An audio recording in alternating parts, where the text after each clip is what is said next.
বোকা পুরুষ আছে, বউয়ের নামে মোহরের চাইতে বেশি জায়গা জমি লেখকে দিয়ে বীর পুরুষ সাধনা, এটা ভণ্ডামি। কথা বলেন ঠিক কিনা?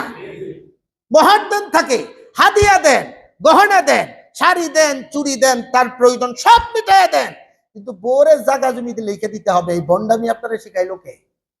আপনার অবর্তমানে তার অংশ কি পাবে না? হয় না? পাবে না? তাহলে আলাদা দিলেন কেন? আলাদা দিলে কি হয়? এই আপনাদের গাজীপুরের সেই শালনার পাশে বাংলা বাজারের ঘটনা ব্যাপক আকারে সোশ্যাল মিডিয়ায় ভাইরাল হয়েছে যে ওই মহিলার স্বামী তাকে প্রায় কত 22 শতক না তার চেয়ে বেশি জমি লিখে দিয়েছে। সে মারা যাওয়ার পরে ওই বাড়িতে তার অর্ধেক বয়সের এক ছেলেকে বিয়ে করে প্রাপ্তবয়স্ক মেয়েদের সামনে বসবাস করছে ওই মহিলা, আবার বুঝাইতে চায় সেটা ভালো কাজ করছে। আমি সোশ্যাল মিডিয়ায় কমেন্ট করে দেখলাম কিছু কিছু মাথা মোটা পুরুষ আছে, ওরাও লেখছে না মহিলাই ভালো কাজ করছে। আমিও বলি ভালো কাজ করেছে, কিন্তু তুমি ভালো কাজ করে পূর্বের স্বামীর বাড়িতে কেন?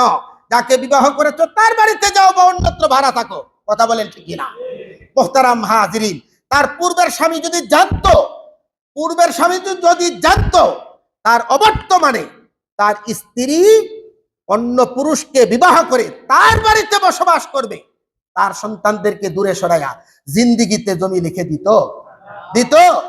দিত না। আপনার বউরে হাদিয়া দেন, তোহফা দেন, সব দেন, জায়গা জমি লিখে দিয়া মাতব্বর বানাইতে হবে কেন? কথা বলেন ঠিক কিনা? মোহতারাম হাজিরিন,